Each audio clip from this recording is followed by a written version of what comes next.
Right. ఇక డిబేట్లో VHP నాయకులు శశిధర్ గారితో మాట్లాడదాం. శశిధర్ గారు, విహెచ్పి మత స్వేచ్ఛను గౌరవించేటువంటి హిందూ సంస్థ అని చెప్పుకుంటూ ఉంటుంది కదా, మరి అలాంటప్పుడు ముస్లింల మతపరమైనటువంటి వ్యవస్థ అయిన వక్ఫ్ బోర్డులో మార్పులు చేర్పులు చేయాలని కోరుకోవడం ఎంతవరకు కరెక్ట్? చాలా మంచి ప్రశ్న అడిగినారు. వకఫ్ వేరే, వక్ఫ్ బోర్డు వేరే.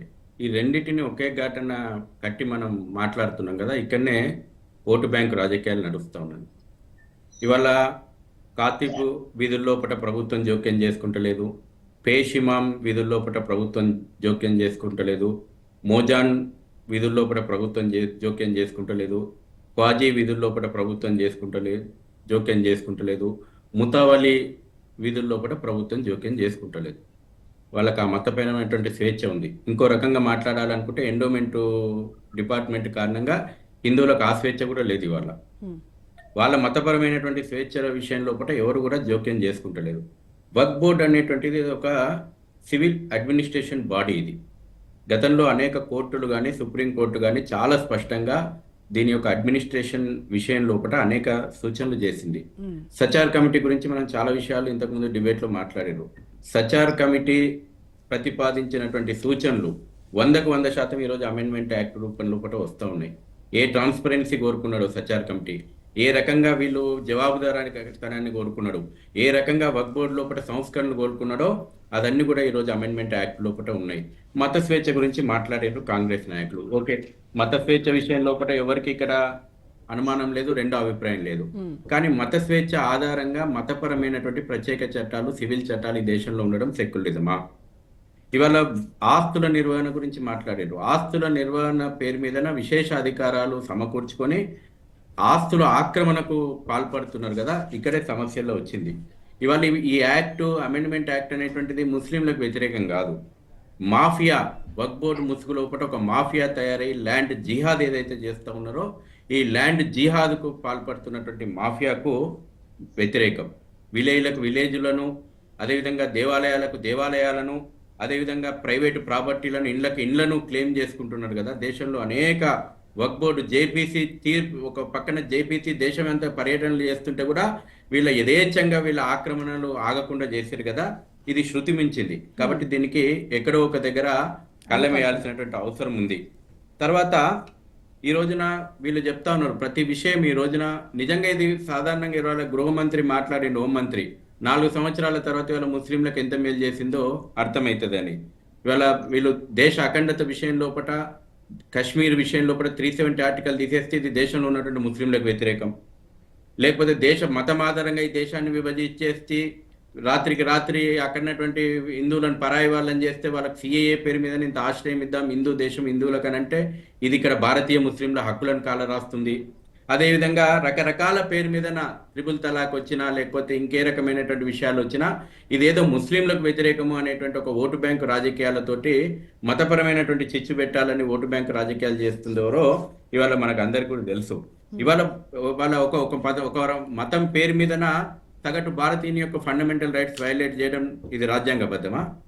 ఆర్టికల్ 14 కానీ, ఆర్టికల్ 15 కానీ, ఆర్టికల్ 25 కానీ, ఆర్టికల్ 26 కానీ, ఆర్టికల్ 30 కానీ వక్ఫ్ బోర్డు వైలేట్ చేసినటువంటి వేల ఎగ్జాంపుల్స్, 13,000 కేసులు ఇవాళ వక్ఫ్ బోర్డు దగ్గర పెండింగ్ లో ఉన్నాయి.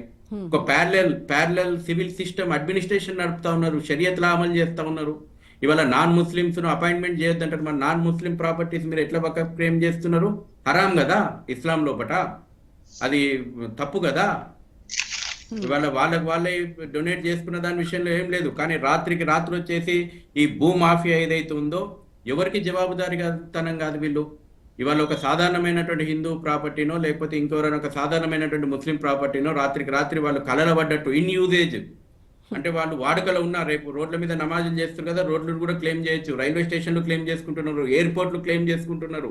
ఈ రకంగా ఇన్ యూజేజ్ లో ఉన్నప్పుడు ప్రాపర్టీస్ కూడా మేము క్లెయిమ్ చేసుకుంటాం అన్నటువంటి విషయాలు చాలా ఉన్నాయి ఈ దేశం లోపల. ఎవరికి జవాబుదారీ కాదు ఈ దేశం లోపల, జ్యుడిషియరీకి జవాబుదారీ కానటువంటి ఒక చట్టం ఇది రాజ్యాంగబద్ధమా? ఇది చెప్పాలి. గతంలో అనేక సంవత్సరాలుగా పరిపాలించినటువంటి కాంగ్రెస్ నేతలు దీన్ని రాజ్యాంగ విరుద్ధమైనటువంటి ఒక చట్టాన్ని వాళ్ళ దేశ ప్రజల మీద రుద్దిండ్రు. ఈ దేశంలో దారులు ఇస్లాం చేస్తాము, ఈ దేశాన్ని గజ్వాహే హిందూ చేస్తామని మతోన్మాద భావజాలాన్ని పెంచి పోషించడానికి ఈ వకఫ్ బోర్డు విషయం లోపల విశేషమైనటువంటి అధికారాలు ఇచ్చి 2013 లోపల ఓటు బ్యాంకు రాజకీయాల కోసం దీని చట్టాన్ని తీసుకొచ్చిండ్రు. ఈ రోజు నేను చాలా కొన్ని విషయాలు అడుగుతున్నాను. ఈ దేశంలో ఇవాళ కృష్ణుడు ముందు పుట్టిండా, ఇస్లాం ముందు వచ్చిందా ఈ దేశం లోపలిగా? ఏ రకంగా ఇవాళ మధుర శ్రీకృష్ణ మందిరం వక్ఫ్ బోర్డు ప్రాపర్టీ అవుతుంది? రాముడు ముందున్నడా ఈ దేశం లోపల, ఇస్లాం ముందున్నదా? ఏ రకంగా అయోధ్య మందిరం ల్యాండ్ వకఫ్ బోర్డు అవుతుంది? వారణాసి మందిరం యొక్క బోర్డు ఏ రకంగా ఇవాళ వకఫ్ బోర్డు అవుతుంది? అదేవిధంగా మొన్న ప్రయాగ్రాజ్ కుంభమేళా జరుగుతుంటే కుంభమేళా ప్రాపర్టీని కూడా క్లెయిమ్ చేసుకున్నారు వకఫ్ బోర్డు అని. సోమనాథ్ టెంపుల్ను క్లెయిమ్ చేసుకుంటారు, రెడ్ ఫోర్ట్ను క్లెయిమ్ చేసుకుంటారు, పార్లమెంటు భవనాన్ని క్లెయిమ్ చేసుకుంటారు, అదేవిధంగా సుప్రీంకోర్టు భవనాన్ని క్లెయిమ్ చేసుకుంటారు, అలహాబాద్ కోర్టు భవనాన్ని క్లెయిమ్ చేసుకుంటారు, కర్ణాటకలో విజయపుర అనేటువంటి ఒక గ్రామాన్ని క్లెయిమ్ చేసుకున్నారు, హైదరాబాద్ లోపల మల్కాజ్గిరి లోపల 750 ఇప్పుడు మల్కాజ్గిరి ప్రాంతాన్ని మొత్తం వకఫ్ బోర్డు అని క్లెయిమ్ చేసుకున్నారు, బోడుప్పల్ని మొత్తం వకఫ్ బోర్డు అని క్లెయిమ్ చేసుకున్నారు, హఫీజ్ బేట్ అని మొత్తం వకఫ్ బోర్డు అని క్లెయిమ్ చేసుకున్నారు.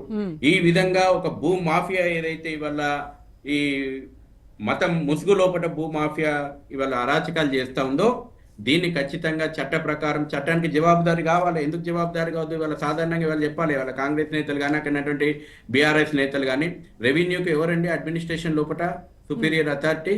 District collector.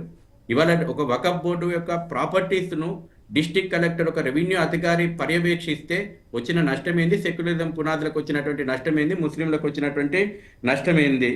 తెలంగాణ లోపల ఇవాళ చెప్తున్నాను, ఇవాళ రోగం వచ్చింది, చుండు వచ్చింది, లేకపోతే దెబ్బ తాకింది అన్నారు కాదు. సమాజం లోపల ఈ వకఫ్ బోర్డు ఏదైతే కాంగ్రెస్ తెచ్చినటువంటి యాక్ట్ ఈ దేశంలో ఒక క్యాన్సర్ లాగా విజృంభిస్తుంది. దానికి శస్త్రచికిత్స చేయాల్సిందే. తర్వాత అనేక విషయాలు ఉన్నాయండి, నేను చెప్తాను. ఇవాళ గతంలో కూడా ఇవాళ వీళ్ళు గొప్ప గొప్ప ఉపన్యాసాలు ఇస్తూ ఉన్నారు, ఎంఐఎం నేతలు కానీ, కాంగ్రెస్ నేతలు కానీ, బీఆర్ఎస్ నేతలు కానీ. ఇవాళ తెలంగాణ రాష్ట్రం లోపల అత్యధికంగా వకఫ్ బోర్డులను కబ్జాలోకి తీసుకున్నది ఎంఐఎం పార్టీ, కాంగ్రెస్ పార్టీ.